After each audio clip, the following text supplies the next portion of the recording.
کیا آپ چاہتے ہیں کہ ہم اپنی نماز کو حضور صلی اللہ علیہ وسلم کے بتائے ہوئے طریقے کے مطابق ادا کریں اور نماز میں جو خیالات آتے ہیں اس کو ہم کس طرح نماز میں دور کریں تاکہ ہماری نماز جو ہے قبولیت کا ذریعہ بن جائے اور نماز میں وہ خشوع و خضوع آ جائے جو کہ ہماری زندگی میں ہونا چاہیے۔ میرا نام محمد مساعد بٹ ہے اور ہمارے اس پروگرام کو لائک کریں اور اس میں جو کمنٹس ہیں آپ اس کے لیے ضرور دیں۔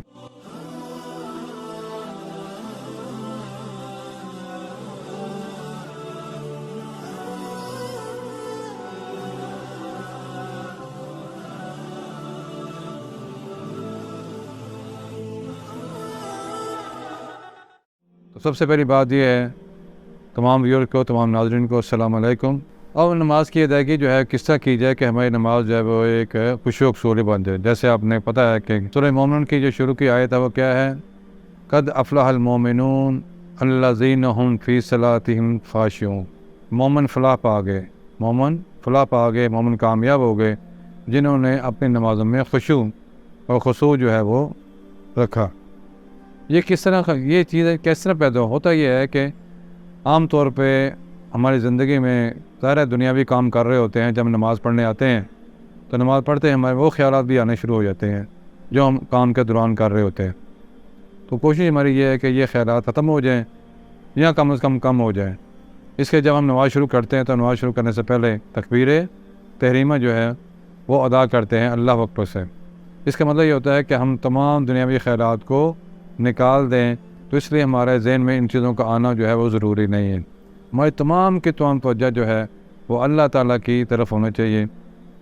کہتے ہیں نا، اس بارے میں ایک حدیث بیان کی ہے جس کو حدیث جبریل کہتے ہیں۔ حدیث جبریل کیا ہے؟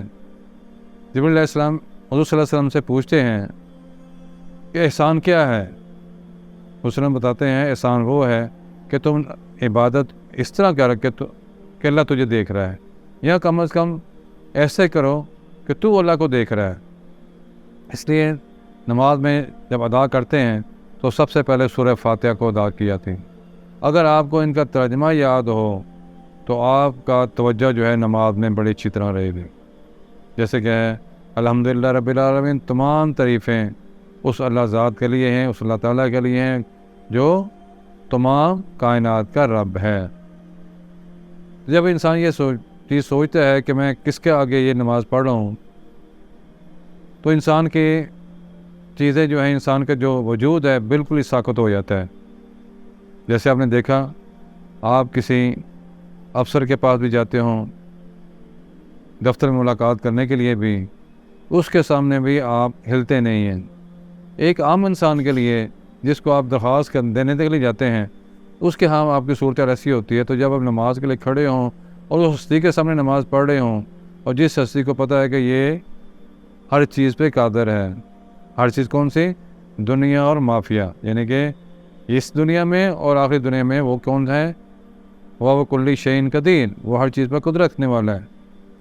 تو جب یہ پڑھتے ہیں کہ وہ قدرت رکھنے والا ہے، پھر اس کے بعد آگے جو آیت آتی ہے الرحمن الرحیم، وہ بہت رحم کرنے والا، بہت رحیم ہے۔ ایاک نعبد و ایاک نستعین، یعنی کہ ہم اسی کی عبادت کرتے ہیں اور اسی سے مدد چاہتے ہیں۔ یعنی آپ اس رب العالمین کے سامنے کھڑے ہیں جس کے بارے میں قرآن پاک کیا کہہ رہا ہے کہ ہم اسی کی عبادت کرتے ہیں اور اسی سے ہی مدد چاہتے ہیں۔ تو جب یہ چیز آپ کے سامنے آتی ہے تو آپ کے ذہن میں رہے کہ میرا جو اٹھنا بیٹھنا سونا جو ہے وہ سارا اسی کے لیے ہے، ہماری تمام عبادت جو ہے وہ اسی کے لیے ہے۔ جب یہ تصور کریں گے تو آپ کے نماز میں خشوع اور زیادہ آ جائے گا۔ ایاک نعبد و ایاک نستعین اہدنا الصراط المستقیم، پھر ہم اللہ تعالیٰ سے دعا مانگتے ہیں، دعا کرتے ہیں کہ اللہ تعالیٰ ہمیں سیدھے راستے پر دکھا۔ اللہ کا راستہ جو ہے وہ ایک ہی ہے، شیطان کے راستے مختلف ہیں۔ جب انسان بھٹکتا ہے تو مختلف راستوں میں چلے جاتا ہے۔ تو اس لیے ہمیں چاہیے کہ اللہ تعالیٰ سے ہر وقت دعا مانگتے ہیں، اہدنا الصراط المستقیم، اے اللہ ہمیں سیدھے راستہ کر۔ تو جب یہ دعا، اس آیت کے بعد اگلی جو آیت آتی ہے صراط الذین انعمت علیہم، اب یہ دعا ہم کیا کرتے ہیں کہ اللہ تعالیٰ مجھے وہ راستہ دکھا جس پہ تیرا انعام ہوا، انعمت علیہم، ان لوگوں پہ جن تیرا انعام ہوا، فضل ہوا، جو تم نے جن لوگوں کو تم نے کامیاب کہا۔ صراط الذین انعمت علیہم غیر المغضوب علیہم ولا الضالین، یعنی کہ راستہ ان لوگوں کا جن پر انعام ہوا، نہ کہ ان لوگوں کا راستہ جن پر تیرا غضب ہوا، ولا الضالین، اور نہ کہ ان کا راستہ جس پر جو گمراہ ہوئے۔ تو یہ اگر آپ کو یہ چیز سوچیں، کیونکہ ہوتا یہ ہے کہ بنیادی طور پہ ہماری زبان جو ہے وہ اردو میں ہے، پنجابی میں ہے، پشتو میں ہے، یا مختلف ہمارے پاکستان کی مختلف زبانیں ہیں، ان میں ہماری مطلب زبان جو ہے بولی جاتی ہے، اور قرآن پاک عربی میں ہے، عربی ہمیں سمجھ نہیں آتی، تو اس لیے آج کل تو ویسے بھی قرآن پاک آپ کو مل جاتے ہیں جس میں تراجم ہوتے ہیں، ترجمے کے ساتھ آپ پڑھ۔ اگر آپ کے ذہن میں جب سورت پڑھ رہے ہیں وہ ترجمہ آپ کے ذہن میں ہوگا تو آپ کی نماز جو ہے بالکل ایسی ہو جائے گی جو کہ حضور صلی اللہ علیہ وسلم کی ادائیگی کی طرح ہو جائے گی، کیونکہ حضور صلی اللہ علیہ وسلم نے کیا کہا؟ صلو کما رأیتمونی اصلی، کہ نماز ایسے پڑھو جیسے تم مجھے نماز پڑھتے ہوئے دیکھتے ہو۔ اس لیے یہ نماز جو ہے حضور صلی اللہ علیہ وسلم کے بارے میں کیسے بتائی گئی، احادیث میں اس بارے موجود ہے کہ کس طرح نماز کی ادائیگی کرنی ہے، کس طرح نماز کو پڑھنا ہے، تاکہ ہماری نماز جو ہے وہ ایسی ہو جائے جو اللہ تعالیٰ کے ہاں قبولیت کا ذریعہ بن جائے۔ جب یہ سورہ فاتحہ پڑھتے ہیں اس کے بعد ہم ایک اور سورت جو ہے وہ ساتھ ساتھ پڑھتے ہیں، وہ قرآن پاک کی کوئی بھی سورت ہو۔ اس لیے میں تو یہ کہنا چاہتا ہوں کہ آپ کم از کم قرآن پاک کی جو 10 صورتیں ہیں اگر وہ ترجمے کے ساتھ آپ یاد کر لیں، دیکھ لیں، تو آپ کے لیے نماز میں ان کو پڑھنا، ان کو سمجھنا آسان ہو جائے گا۔ جیسے ہم نماز میں فرض کیا پڑھتے ہیں بسم اللہ الرحمن الرحیم قل هو اللہ احد، کیا مطلب اس کا؟ کہہ دیں اللہ ایک ہے، اللہ وحد لا شریک اللہ ہے، اس کا کوئی شریک نہیں۔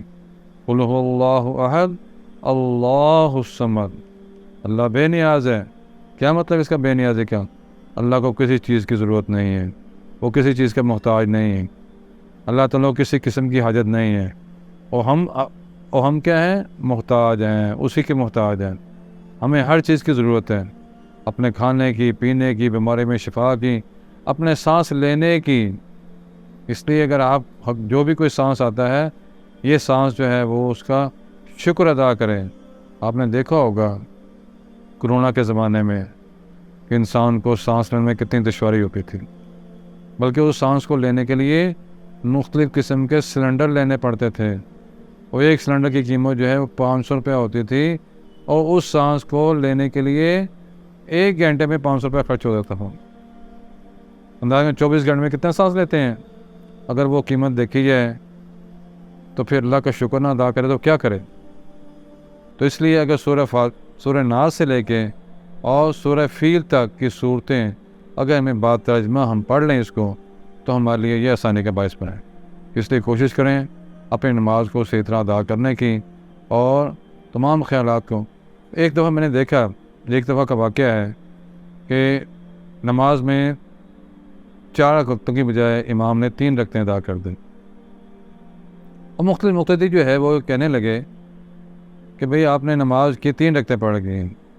تو ایک شخص نے کہا جناب یہ واقعی 3 رکعتیں پڑھی ہیں، کیونکہ میں نے جب نماز پڑھنے آتا ہوں تو میں اپنے 4 دکانوں کے حساب کرتا ہوں، تو میری دکان کا 3 دکانوں کے حساب مکمل ہو گئے، چوتھی رہتی تھی، تو مجھے اب پتہ لگا واقعی یہ اپنے 3 پڑھی ہیں۔ تو اس لیے بھائی ہمارے بات یہ ہے کہ ہمارے مسلمانوں کی نماز ایسی نہیں ہونی چاہیے کہ ہم نماز میں دکانوں کے حساب کرتے رہیں۔ یہ کس وجہ سے ہم کرتے ہیں؟ وجہ یہ ہے کہ ہماری نماز میں توجہ نہیں ہوتی۔ جب ہمیں نماز میں توجہ ہو جائے گی اور ہم اپنے نماز کو صحیح ادا کرنے والے بن جائیں گے، تو انشاءاللہ کوشش ہماری ہوگی کہ آپ اپنی نمازوں کو صحیح طرح ادا کریں۔ اللہ تعالیٰ ہمیں قرآن پاک پہ عمل کرنے، اس کو سمجھنے اور اس کی روح کے مطابق عمل کریں توفیق عطا فرمائے۔ اور اس میں کوئی کمنٹس ہوں آپ ضرور اس کے بارے میں بتائیں، اور ہمارے چینل کو سبسکرائب کریں۔ اللہ تعالیٰ ہمارا حامی و ناصر ہوں۔ جزاک اللہ خیر۔